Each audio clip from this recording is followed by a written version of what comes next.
Hello, everyone. My name is Cassandra McCauley, and I am the Chief Research Officer here at the Colorectal Cancer Resource and Action Network.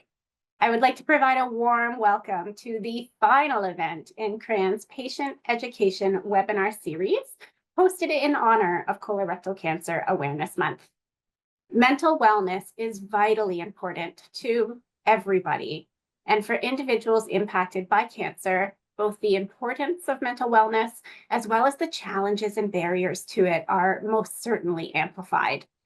Before we get started with today's session, I am so proud to introduce CRAN's passionate and dedicated leader, our President and CEO, Filomena Servideo Italiano. Filomena, I'll turn it over to you to welcome our viewers today. Thanks very much, Cassandra. Well, hello, everyone, and welcome to this last session in our Awareness and Education series. I cannot thank you enough for joining today. We have an absolutely outstanding expert joining us today, but I didn't want to pass up the opportunity to say welcome. And it is my sincere hope that you will get so much out of this session.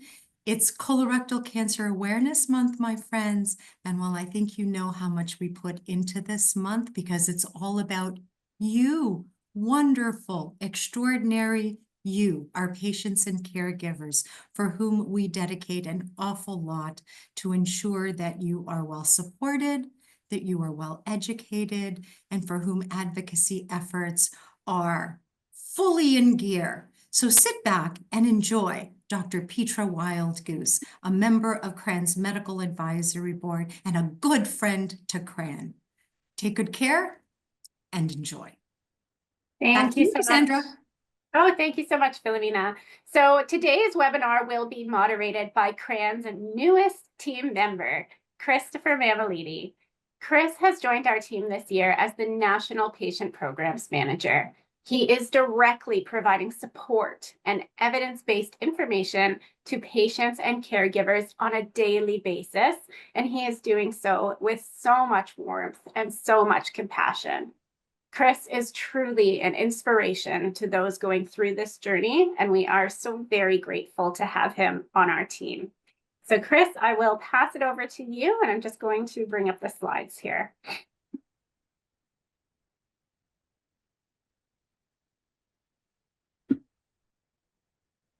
Thank you very much. Thank you very much, Filomena. Thank you very much, Cassandra. Hello, everyone. My name is Christopher Mameliti, and I would like to warmly welcome you to CRAN's fourth and final session of our Empowered webinar, a patient education webinar series in honor of Colorectal Cancer Awareness Month.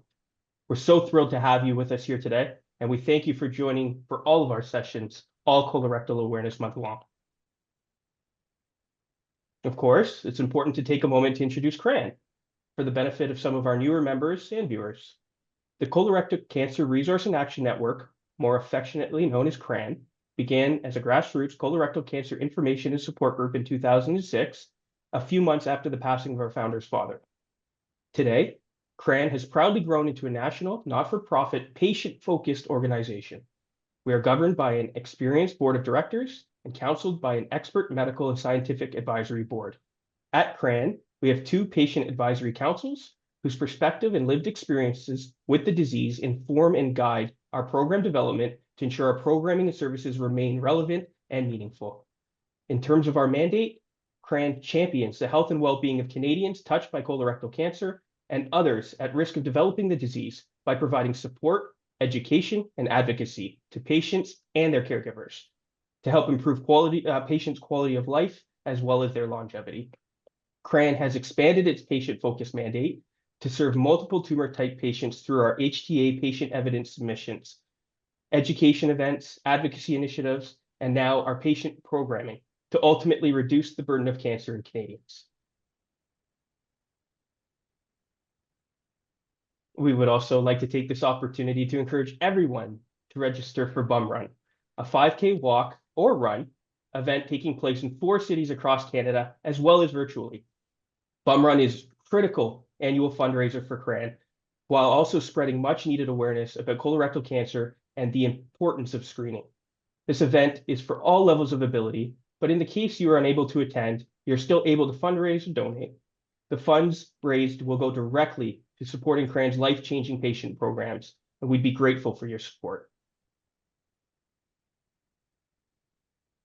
As we close out Colorectal Cancer Awareness Month 2025, we would like to thank everyone out there for their participation in all of our CRC Awareness Month campaigns, including the We Wear Blue for You and the Share and Make Aware campaigns you see on your screen right now.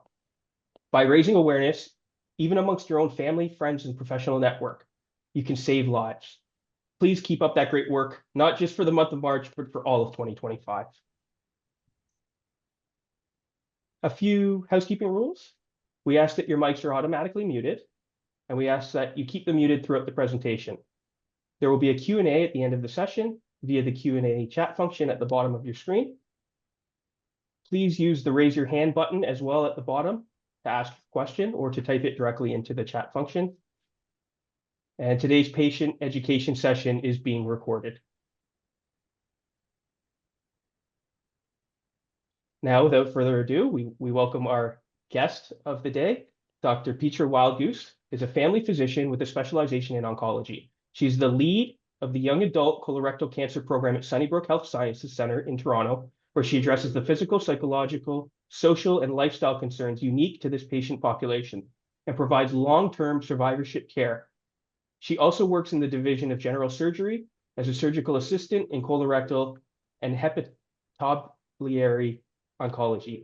She received her certification in family medicine from the Department of Family and Community Medicine at the University of Toronto in 2018, and prior to this, completed 2 years of residency training in general surgery.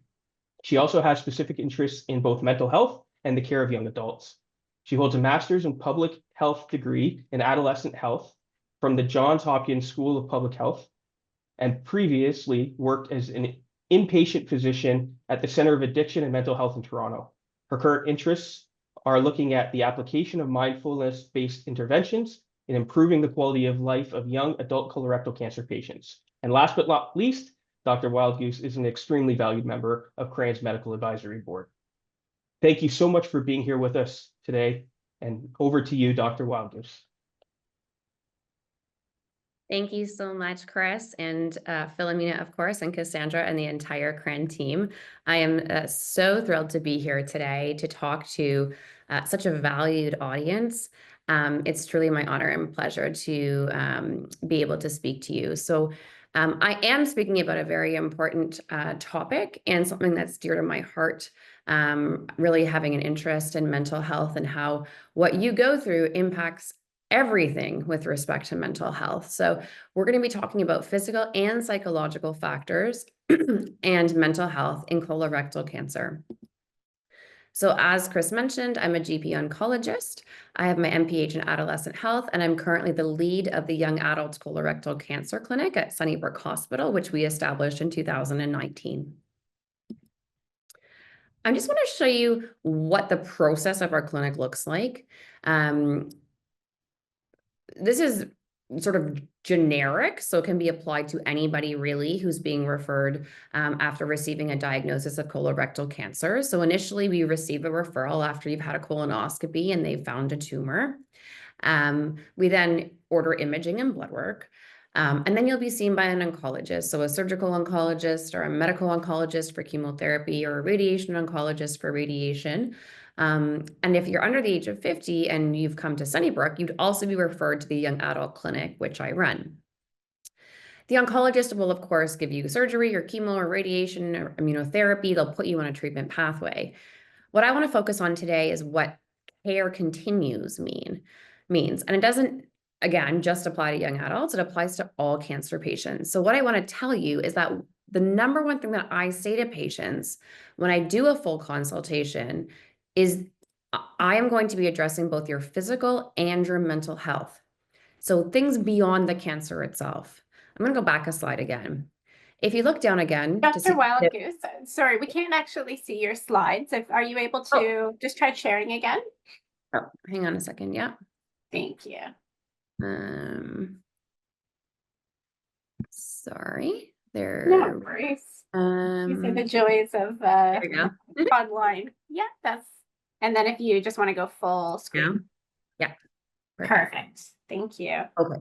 So I'm going to go back a second. So here we are. So this is a clinic process I was referring to. So it's probably actually easier to see it in sort of this form now. I'll just repeat it again. So we get your referral, we order imaging and blood work, and then you're seen by an oncologist. You'll get surgery, radiation, chemo or immunotherapy, whatever your treatment plan is. And if you're under the age of 50, you're referred to our young adult colorectal cancer clinic. And what I want to focus on today is what care continues means. Care continues means that I focus on, in all my young patients under the age of 50, both physical and mental health. So it's things beyond the cancer itself. So I'm going to go back a second again, like I said. We do surgery, chemo, radiation, immunotherapy. We treat the cancer. We're very good at that. We treat the cancer very well. What we don't do a very good job at in our system is treating both the physical health and the mental health aspects outside of the cancer itself. And of course, you probably know better than anybody, if you're a caregiver or a patient listening, we know that physical health impacts mental health, and we know that mental health impacts physical health. So today I'm here to empower you. And I'm going to empower you by acknowledging and validating that there are numerous lifestyle, social, and psychological factors that influence mental health. Period. Second, I'm going to encourage patients to take back control by addressing these factors to, number one, improve quality of life, and number two, improve health outcomes. And so a lot of patients that come to me, of course, I would actually say 100% of patients that come to me feel a loss of control with their diagnosis over both their physical health and their mental health. And, everything takes over and it's a big process and we have oncologists involved. And so what I say to patients is what you can do is this: maintain your physical health and maintain your mental health as best you possibly can, because they are interrelated. And then to fill the gaps in care, as I mentioned, we're really good at the other stuff, the cancer itself. We're not so good, unfortunately, in our system at addressing the things that I'm going to be talking about today. And it's unfortunate that patients do have to, take some control over this themselves. But I'm here to encourage you. I'm here to support you. And we have groups like Fran who are also here for you as well in this journey. So I'm going to talk about 10 examples of things that impact mental health. And they're going to be very obvious. They're obvious for a reason. I'm making a point today. And my point today is that even the smallest things that we don't always consider, and maybe you have considered it because you're on this journey, even the smallest things can impact mental health. Of course, some of the larger things can impact mental health as well, such as the diagnosis itself or treatment. But I want to just acknowledge there is a huge breadth of things that are going to impact you. And that's why taking back control of some of these things as best you're able is going to impact your physical health and is going to impact your health outcomes with respect to your cancer treatment. So some lifestyle factors that impact mental health: your diet. So poor diet, if you have a poor diet, it means you have low energy, you're going to exercise less, you might sleep poorly, you might have a low mood as a result. And ultimately, things like low energy, less exercise, and poor sleep can lead to low mood. This is obvious, but it's worth pointing out. And so what kinds of things can impact diet during a colorectal cancer journey? Well, things like low appetite, which is in relation to the cancer itself, treatment or mood. Treatment side effects, such as mouth sores or cold sensitivity or nausea, can impact what you intake. Time can impact diet. Fatigue can impact diet. Low mood, you just don't feel like eating, or you're unsure what to eat. So management. Number one, address confounding factors. And what I mean by that is address these other things. Address the energy, address the exercise, address the time, address the fatigue. Help to improve the other things that may then improve your diet. Generally, there's no specific foods to avoid in a colorectal cancer journey, unless, of course, you're obstructed. Unlike what Google might tell you, there's no diets that cure or slow colorectal cancer. The general recommendation is to follow Canada's food guide, but to reduce red meat, processed foods, alcohol, sweeteners, to maintain weight and muscle mass. If you're underweight, you're supposed to gain 5 to 10 pounds to get yourself into that sort of normal BMI category. And then adequate hydration and protein intake. And the protein intake is important to help to build back the muscle mass as long as you're utilizing the protein intake, and hydration if you're increasing your protein intake. Exercise. So exercise can impact mental health. So if you don't exercise, you have low energy, you sleep poorly, you have a low mood, and your appetite can decrease. And so a lack of exercise can impact mental health. What kinds of things can cause you to exercise less? Well, treatment and side effects, just having little time, fatigue, low mood, and being unsure of what type of exercise is okay at various points throughout your cancer journey. What can you do about it? Address confounding factors. I'm going to be repetitive, and it's to make a point again. So the confounding factor is what we talked about similarly before. Address time, address fatigue, address your treatment side effects, take those medications that help with nausea, for example, address your low mood. In terms of exercise recommendations, it's really what you like and what feels right. I get asked this question about exercise all the time, pre-op, post-op, during chemo. And really, this is what I tell patients: start low and go slow, and do what you like and what feels right. And besides really post-operative recovery, no heavy lifting for about 6 weeks. Generally speaking, there's really no restrictions on what you can do. Ultimately, ideally, we'd love for you to be able to do strength training 2 times per week for 30 minutes to build that muscle mass. But even just 10 minutes per day of light exercise, walking, yoga, Pilates, is helpful for addressing low exercise and therefore low mood. Sleep can impact mental health. So lack of sleep can result in fatigue, low mood, decreased exercise, and poor treatment adherence. And all of these things can cause low mood. So again, being repetitive, but all these factors are interrelated, which is why it's so important that we don't ignore them. Sleep can be impacted by treatment side effects, by mood, by fatigue, by exercise. If we do or we don't exercise, we can have poor or good sleep, diet, and just having time. Management, address confounding factors. As we've spoken about before, sleep hygiene is something that's really important, and many of us don't take the time to actually do these things because we're habitual people. But sleep hygiene really means setting up a routine for yourself so that your brain is aware that you are about to go to sleep. So having a routine, having a comfortable sleep environment, and really practical things like if you've been in bed for 20 minutes, get out of bed. That's like the number one rule. If you haven't fallen asleep, get out of bed. And there's a bunch of recommendations in terms of drinking warm drinks, stretching, low lighting, all these things that you can do if that's the case to help you get back to sleep. And then having a fixed awakening time. It's very simple, but we forget this, and it's very easy if you've fallen asleep late to then want to sleep in. Well, this is going to get you into a very vicious cycle. And then, of course, if sleep hygiene doesn't work, we recommend sleep medications, which I do use because if we aren't able to address sleep, we can't address all the other things that we've talked about up here, and we can't address mood. So work and education can impact mental health.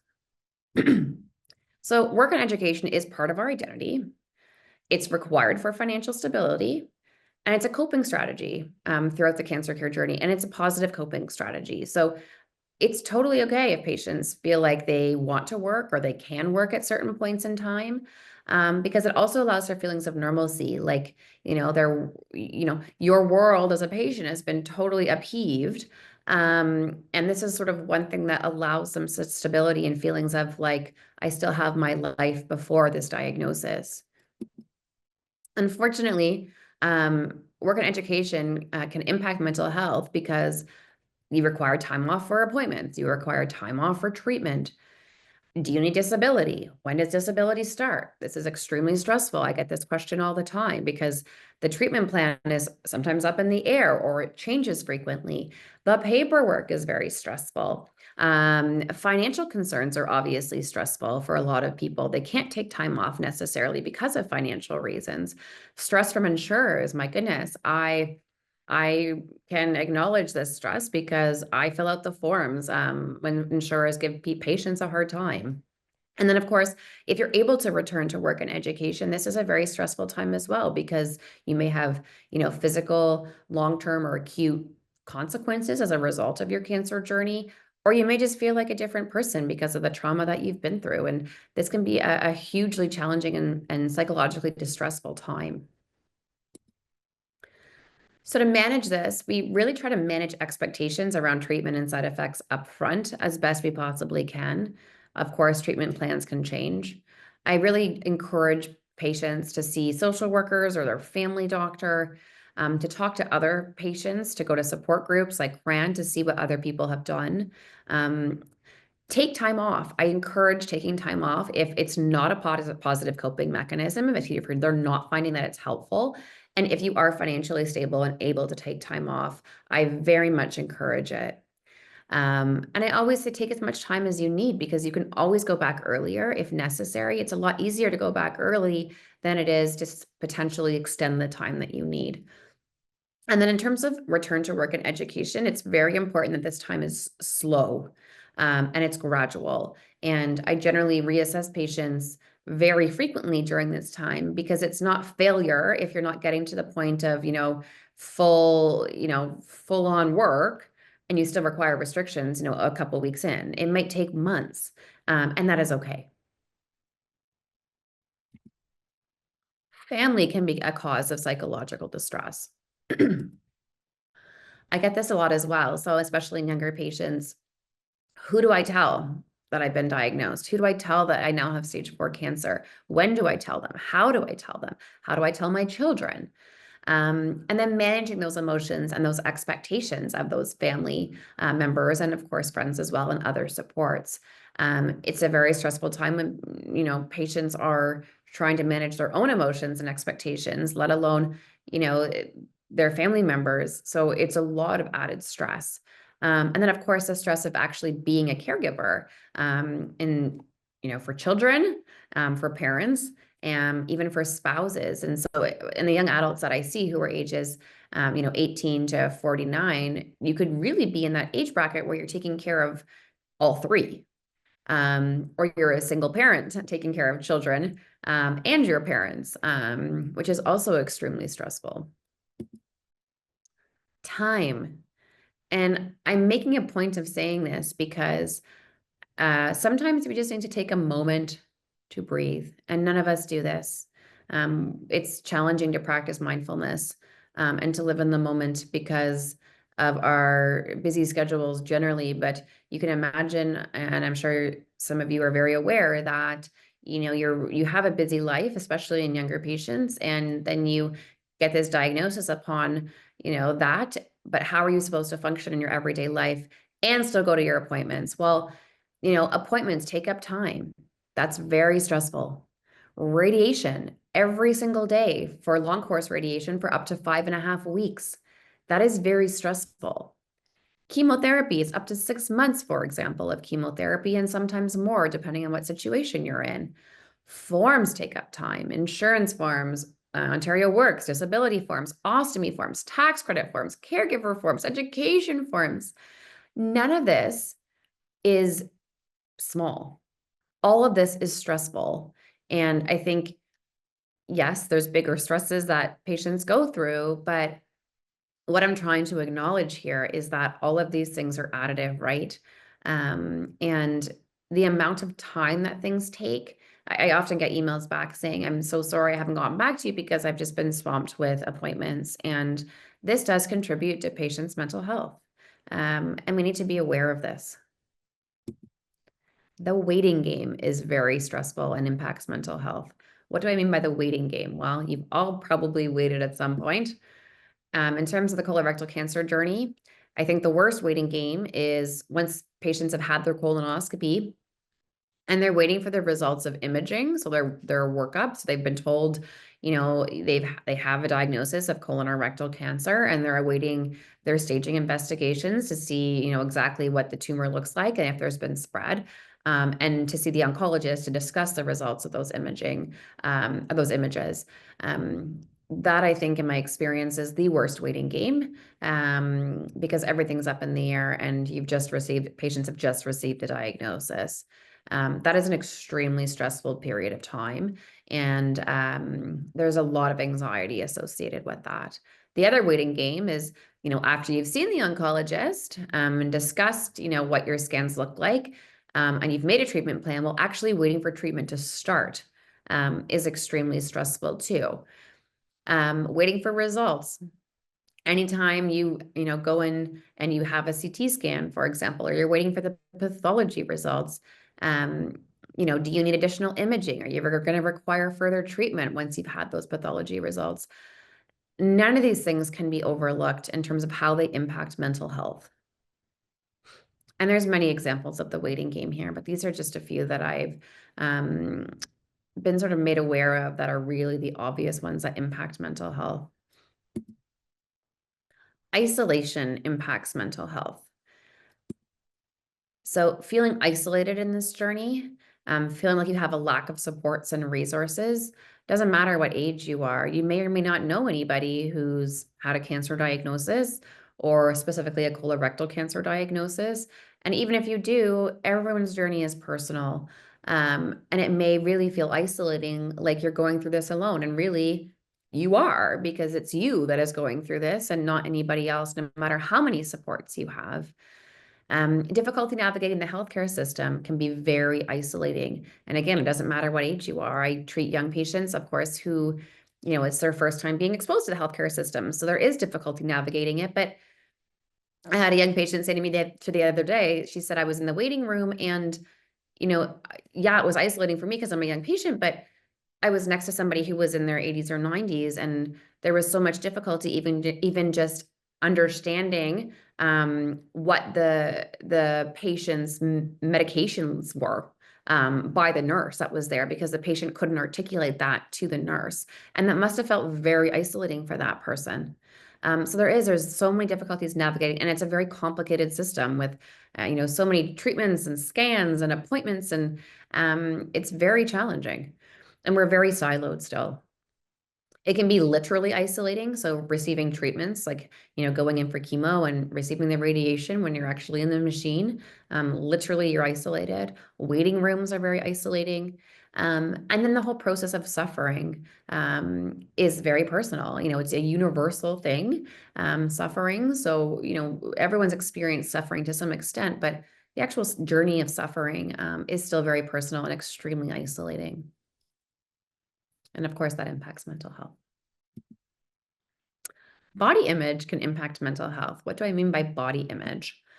Well, body image can be impacted by things like scarring from surgery, ostomies, which can then impact things like relationships, intimacy, physical activities. Body weight and composition changes can impact body image, and that can be in relation to chemotherapy, radiation, surgery, diet, exercise. Changes in self-image. I get this a lot in younger patients, you know, after they've been through what they've been through, they just feel different in their bodies, and they have a different view of themselves. Infertility as a result of things like radiation and chemotherapy can cause changes in body image. And all of those things impact mental health. And so again, it's important management to manage expectations up front of sort of what are the things that are going to cause, are you going to have a surgery? Are you going to have scarring because of the surgery? Are you going to have an ostomy because of the surgery? You know, are you going to have muscle wasting because of chemotherapy, for example? Is there going to be infertility, and how is that going to impact you? Encouraging open and honest conversation with healthcare providers, family, and friends, because this is something that we don't talk about, but again, impacts everybody. It doesn't matter what age you are. You're going to be impacted by this at some level. And ultimately, what is needed is psychological and peer support. And I wrote peer support because I would say for a lot of patients, for example, who end up with ostomies, being able to reach out to a peer who has an ostomy and understand how they've been able to function and move forward with respect to relationships and intimacy and activity is a huge support and very motivating. But really, it's psychological help and working through, what are the impacts on body image with respect to mental health. And then related to body image is sexual health and identity. This can very much impact mental health. So sexual challenges are common with respect to having a colorectal cancer diagnosis because of things like chemoradiation and surgery. And therefore, intimacy can be difficult both during treatment and after treatment, also because of changes in body image. Sexuality is just a part of who we are, so we cannot ignore it. It is a part of us, and it's something that we don't like to necessarily talk about. It seems taboo, but it's a part of who we are. And because it's a part of who we are, it can actually threaten our self-identity. So there can be mental challenges that impact sexual dysfunction that cause issues with sexual functioning, or physical challenges that can cause issues with sexual functioning. The physical challenges being, of course, things like vaginal dryness or vaginal stenosis in women and erectile dysfunction, for example, in men, as a result of things like radiation or chemo or surgery. And then mental challenges can cause sexual dysfunction. So mood can impact sexual dysfunction, for example. But sexual dysfunction can also cause worsening of mood. So it's definitely a vicious cycle, and it's definitely important to address those mental challenges and, of course, the physical challenges in order to improve sexual functioning so that you don't get this vicious cycle of worsening mood. Again, sexual health is definitely underreported and undertreated for things like, for example, shame, embarrassment, and fear. I try to bring this up front. It's a lot for a patient, of course. So it depends on, where the conversation goes and what we really want to focus on in the initial consultation. But a lot of younger patients that I see, for example, want to know as much information as possible. So I do try to bring it up. And of course, we don't know what the impact is going to be as their care continues, but just to bring it up and to make myself open to having those conversations and to normalize those conversations and to normalize them with moving forward with family and friends. The important thing is to treat the physical issue. So if there's a physical issue, for example, erectile dysfunction, there's medications that can help with that. But even on top of the physical issues, if there is or are not physical issues, there can still be mental health issues. So for example, anxiety or depression, and this needs to be treated. Sorry, I have a bit of a cold. Survivorship can cause mental health distress or psychological distress. And the reasons for that is because there can be physical impacts of cancer and its treatment that can be long lasting and impact mental health. There's less frequent contact with the oncology team, and this can feel sort of isolating and impact mental health. There's actually evidence, so there's evidence for all of this, but interestingly, there's evidence to show that there's diminishing support from family and friends. Family and friends and supports think that, you've gone through active treatment and now you're in the survivorship phase, so everything must be okay. And that's certainly not the case in a lot of people. Patients realize sort of the impacts on all areas of life that their journey has had while they're trying to return to normal, which is a huge sort of existential crisis to go through when you're sort of expected by society and your supports and your family and friends to just get back to what you were doing prior to your diagnosis. In addition, it's sort of an existential crisis with respect to psychologically framing what patients have been through in the context of their actual life. What does this mean for them? And that's a very personal question. And then, of course, in the survivorship phase, what can impact mental health is uncertainty about the future and worry about recurrence.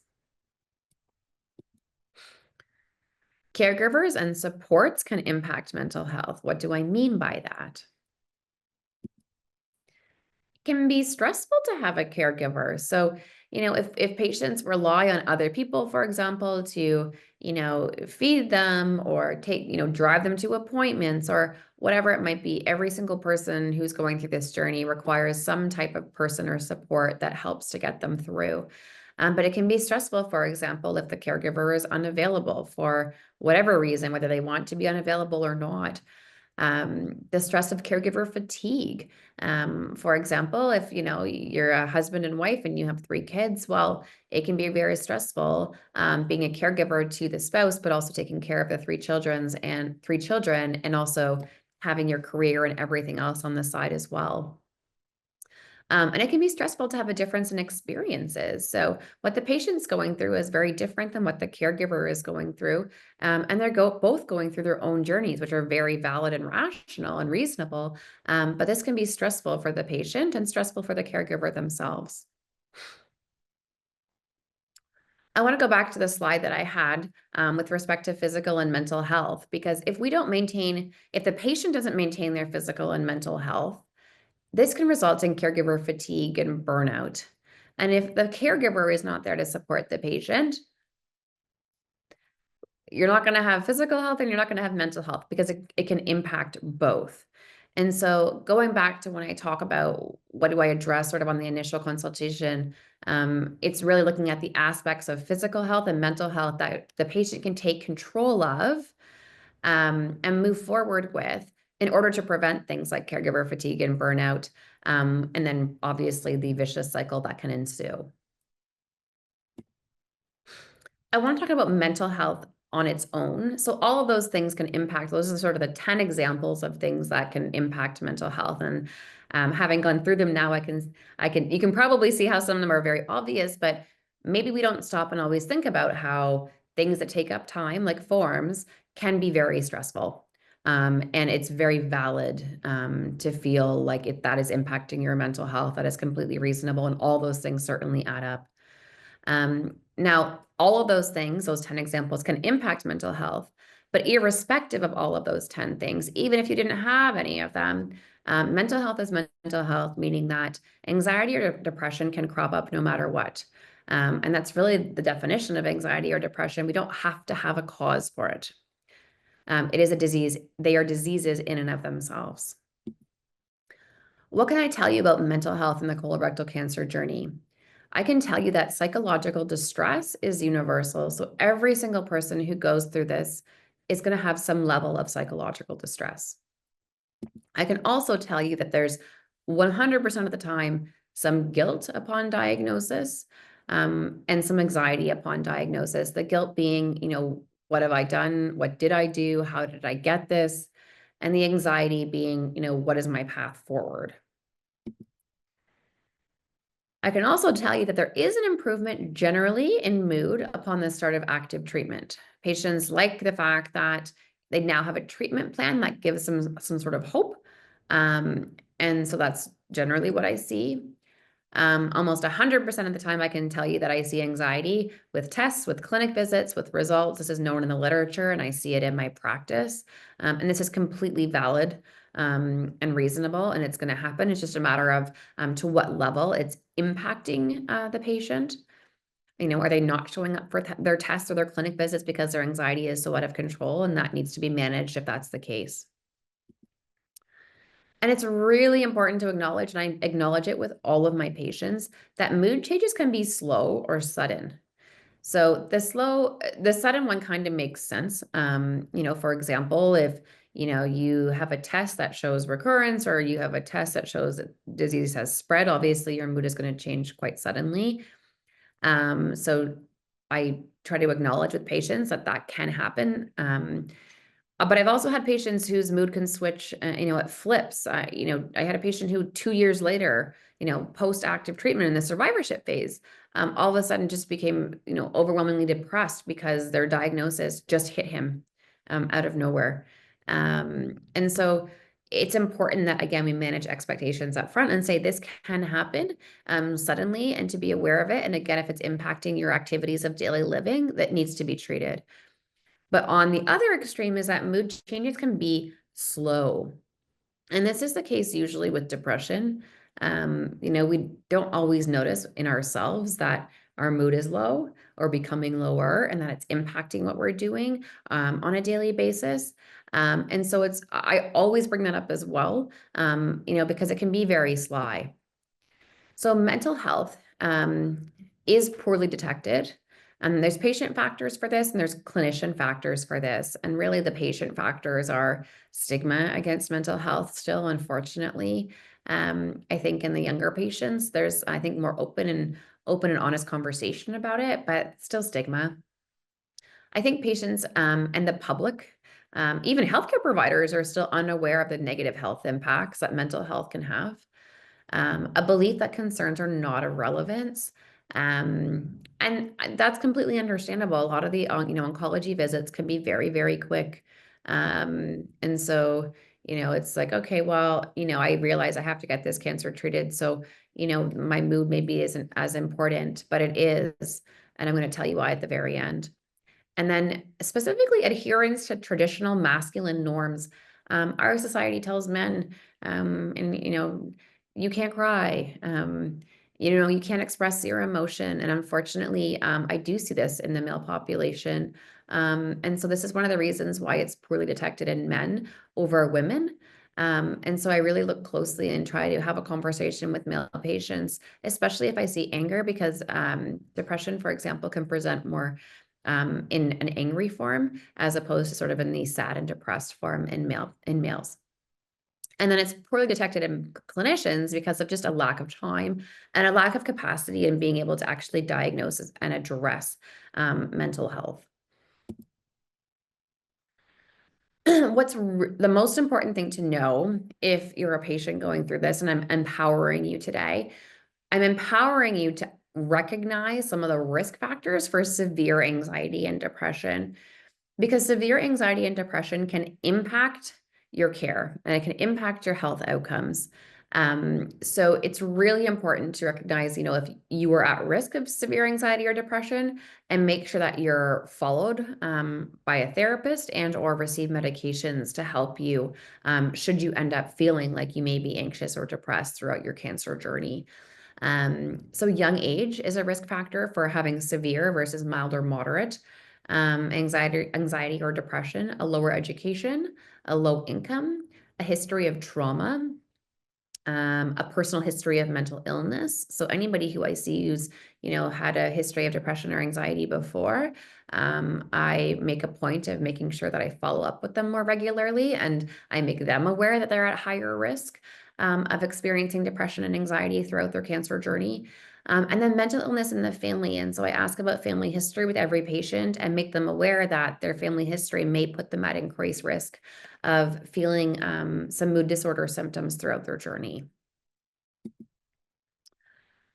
How do you, so practically, I have my conversation with patients, how do people practically know, if they may be anxious or depressed? How do they know when to reach out? Well, some of the things that I ask patients, and then I ask them to ask themselves as they move throughout time and move throughout their cancer care is my mood impacting my daily activities? And that can be hard to separate because there can be many reasons, as we talked about, that your daily activities may be impacted. But you'll notice, so for example, if nothing's changed, you're still going through your chemo cycles and your side effects are managed, why is it that all of a sudden you're not, doing what you would normally do in the past couple of weeks? Is it because maybe of your mood? Am I struggling to get out of bed in the morning? This is a really good one. Because if you're going to bed okay and you're trying to exercise and everything is status quo, but you're noticing that you're sleeping in another 20, 30 minutes, this might be a sign that you could be depressed. Do I have a lack of interest in doing things? This is a very good screening question for depression that we use and that you can use as well. And why am I fatigued? So why am I fatigued is a good question, because there can be many reasons why you're fatigued. But again, if you're sort of status quo and not much has changed, it could be related to your mood. And then are anxious thoughts keeping me up at night? So there is a level, again, of psychological distress that's normal. But if anxious thoughts are keeping you up at night, that's going to be impacting your sleep. And as we discussed prior, all these things are interrelated, right? If your sleep is impacted, your mood is impacted, your exercise is impacted, your diet is impacted. So your physical health is impacted and your mental health is impacted. And then of course, it leads to poor health outcomes as you move through your cancer journey. So these are some things that I encourage my patients, some questions that I encourage my patients to ask of themselves. So to do sort of some regular check-ins with themselves. And if they're struggling with any of these things, to then reach back out to me and say, hey, I don't know, maybe I'm not as good as I thought I was, or maybe things have changed, I'm not sure. And then we sort of talk through it. I also tell patients to ask a family member or close friend to check in with you, because oftentimes they're the ones that are able to recognize in you that you seem a bit off or a bit different, or might be, have a lower mood over the past few days than you did prior. And this is one of the best things when we talked about depression sort of slowly creeping up. This is one of the best things that you can do, because when that depression can creep up, you might say, no, I'm totally fine. I'm exactly the same as I was. But it's the family member who can remember a month ago that you were, quite different than you are now. So management of mental health, ultimately, these are sort of big categories, is just to ask for help. So beyond, asking yourself and asking a family member to support you, just ask for help. Unfortunately, the ball has to be in the patient's court to some extent. I can check in as much as I can, your doctors can, your family and friends can, but ultimately, it has to be the patient that's asking for help. Addressing practical support. So if it's things that can be addressed, which is one of the things that I actually get a lot of feedback about in my clinic, is just addressing some of the straightforward things like we discussed. So paperwork, disability, appointment scheduling, navigating care, sleep, exercise, diet. All these things are sort of practical things that, if they can be addressed, can significantly alleviate psychological distress. Managing contributing symptoms. So of course, if you're having fatigue or, difficulty sleeping or pain, those can all impact mood. So, if you're having chemotherapy and you're nauseous, that's going to impact mood. So take those medications for your nausea. That's okay, because it's going to impact how you feel mentally. And then we have adjunctive therapies to psychological support. So things like self-care. We can be really hard on ourselves, every single one of us. And so it's important to acknowledge, that we are doing our best. You are doing your best. You are getting up every single day and you are going through this journey. And you need to take care of yourself and show yourself some compassion, because yes, it's difficult, but you're doing it. Stress reduction techniques like exercise, focusing on your diet, getting sleep, and then things like mindfulness, which I sort of mentioned before. When things get overwhelming, taking a moment and breathing. That's a very hard thing to do for anybody, let alone somebody who's going through a cancer diagnosis, but it can be helpful. And of course, beyond that, psychological supports and resources. And there's many, right? So they come in various forms. I'm going to speak about that in 1 second, but there are a lot of supports out there. It's just sometimes difficult to understand where they are and how to access them. But your family doctor can help with that. CRAN can help with that. Family and friends can help with that. Like, utilize the people that are around you to help provide you with psychological supports and resources. And then, of course, medications. I never shy away from medications, particularly if people's mental health or mood is impacting what they're doing on a daily basis. Again, it's a marathon, it's not a sprint. So, if we don't have your mental health, we're not going to have your physical health. So we know that while psychological support's important, sometimes patients can't even get the psychological support they need if they aren't initially supported with a little bit of medication that then gives them the motivation to then seek out the psychological support. And there's evidence to show that both combined are actually more impactful than one alone. So what are some of the takeaways from my talk today? Number 1, lifestyle, social, and psychological factors impact mental health. So even if you're not depressed, and even if you're not anxious, you have a million reasons why your mental health may be impacted, and to be kind to yourself for that. Acknowledge it. I'm here to empower you to say, I am going through this and this is a lot. because I don't think we do a good job in our healthcare system of acknowledging all these stressful things that a patient has to go through beyond the cancer itself. And then take action. So I've written here, family doctor, social worker, CRAN. There's a group in the States called the Colorectal Cancer Alliance. There's many online mental health supports. There's a few that are free, that are actually very reputable. Some you have to pay for, but a lot of them, it's $50 a year. It's not actually that crazy of a cost, but of course costs add up. And there's apps now that we're all aware of. So things like Headspace, the Calm app, for example. And then this is the point that I wanted to make at the very end, is that this was from the first director of the WHO in 1954. Without mental health, there can be no true physical health. So even if we are addressing the cancer itself, even if we are doing surgery and chemo and radiation, unless we have you mentally there and well enough, we can't get you through the journey. So it's really important that we validate whatever you're experiencing and whatever your mental health journey is, and we help you to get the support that you need. And whether it's related to specifically mental health, anxiety, and depression, or whether it's related to any of those 10 examples or a myriad of other things that I spoke about today. Thank you very, very much. I'm very open to accepting some questions now. Thank you so much, Dr. Wildgoose. That was very comprehensive, given the short time that you had, and we really appreciate you running through that. As we just wait for some questions to come through the chat, I will highlight one of the things you mentioned was the importance of peer support. And CRAN has recently launched a new program called My Cancer Companion to really fill that need. Peer support, as you said, Dr. Wildgoose, is incredibly critical to the cancer journey. And our My Cancer Companion program offers a really tailored peer support program wherein patients are matched very through a number of metrics in a very kind of tailored way to really get support from individuals that perhaps they can maybe see a reflection of themselves in. So just wanted to highlight that as we were waiting for some questions to come through.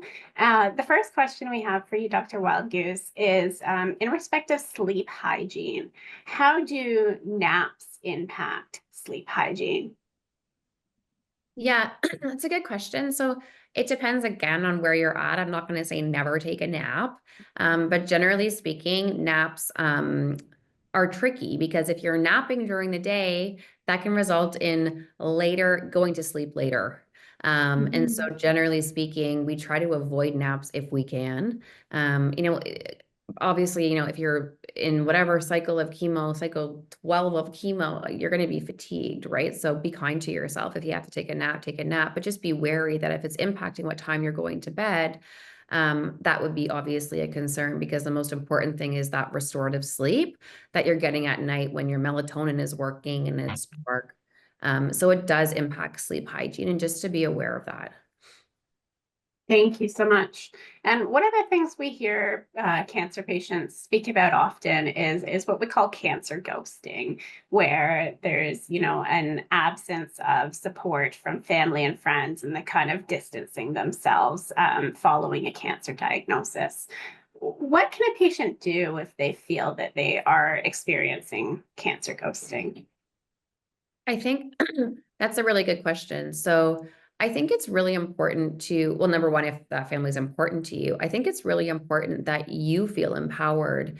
But that can be really challenging because unfortunately, depression actually peaks into the survivorship phase. So, when you have low mood in that phase where the, family and friends are not there to support you, it can be really challenging to get up that confidence to speak to family and friends, to tell them how you're feeling.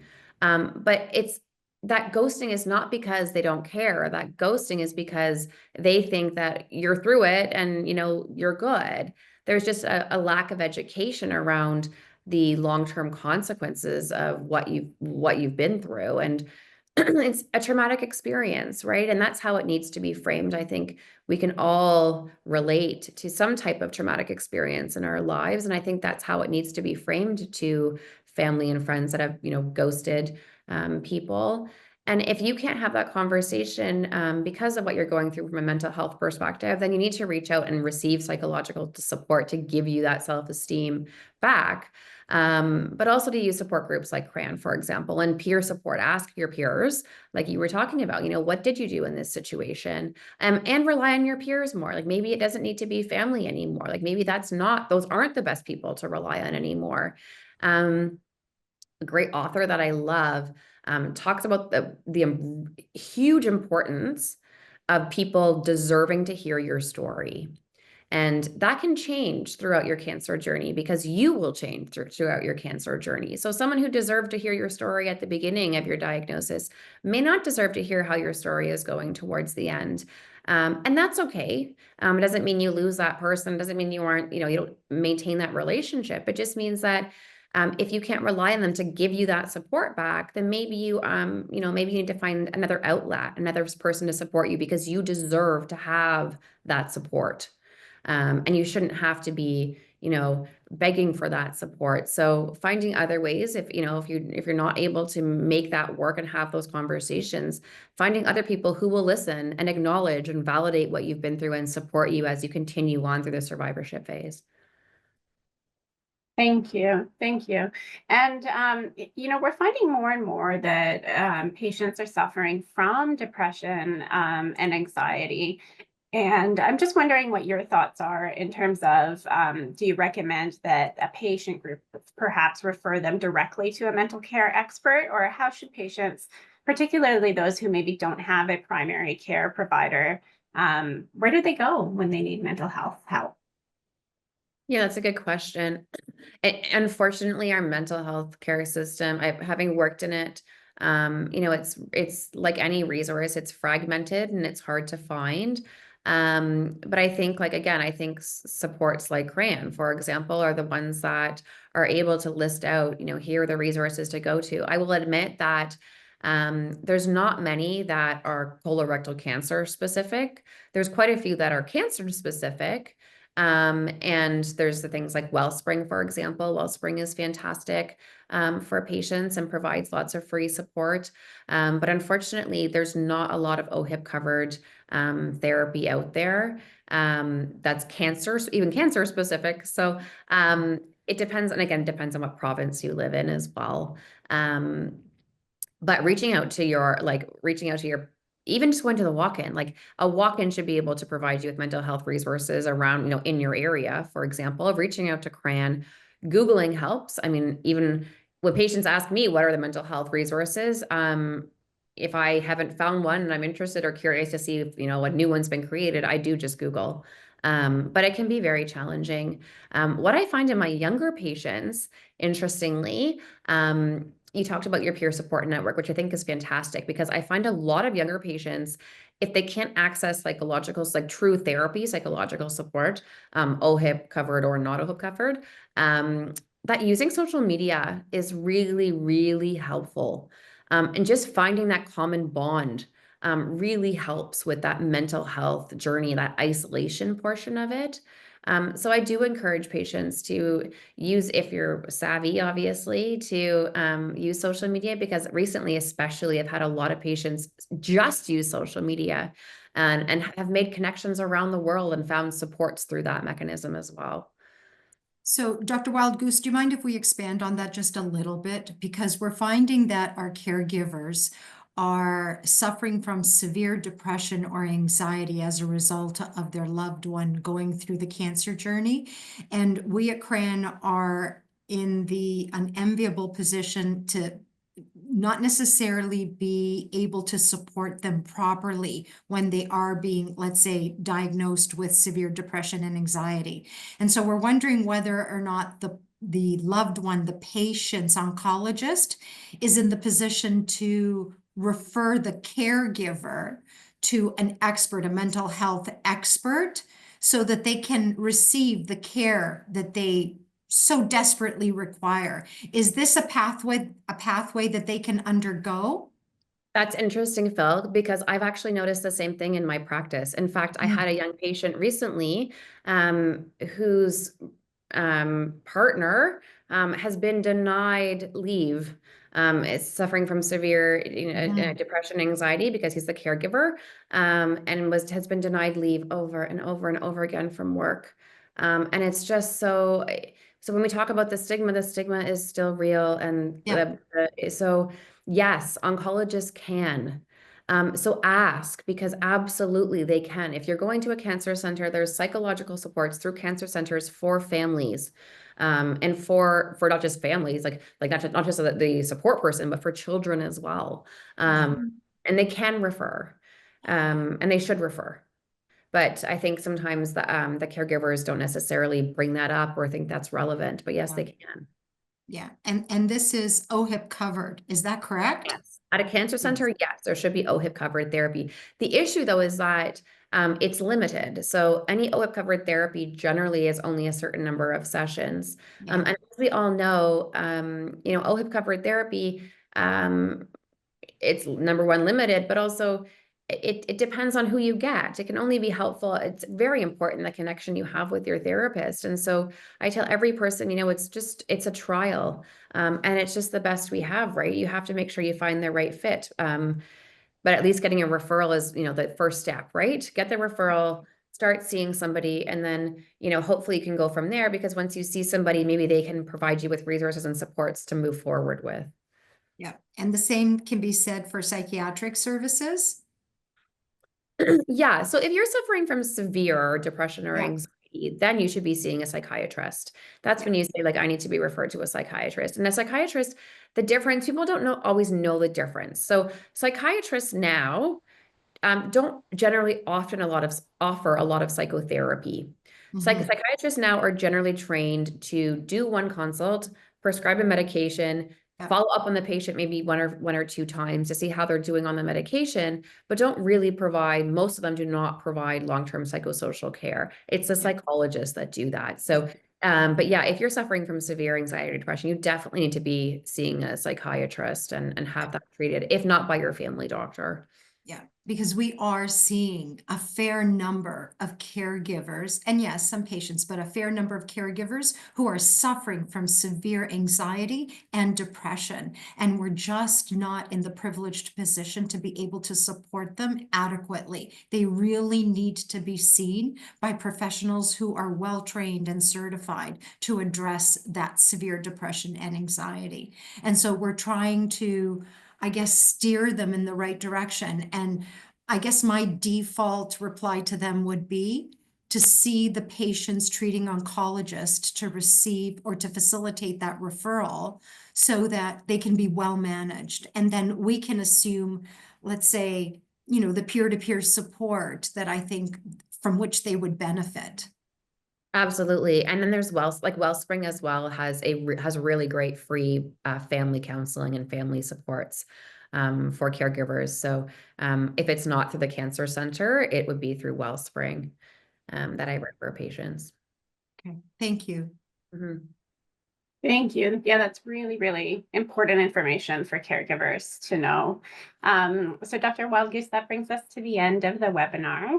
I'm going to turn it back over to Christopher to just close things out, and I'm just going to share my slides. But Dr. Wildgoose, thank you so much for being with us today and sharing your expertise and your time with us. We greatly appreciate it, and it's a topic that is so incredibly important. So thank you very, very much for being with us.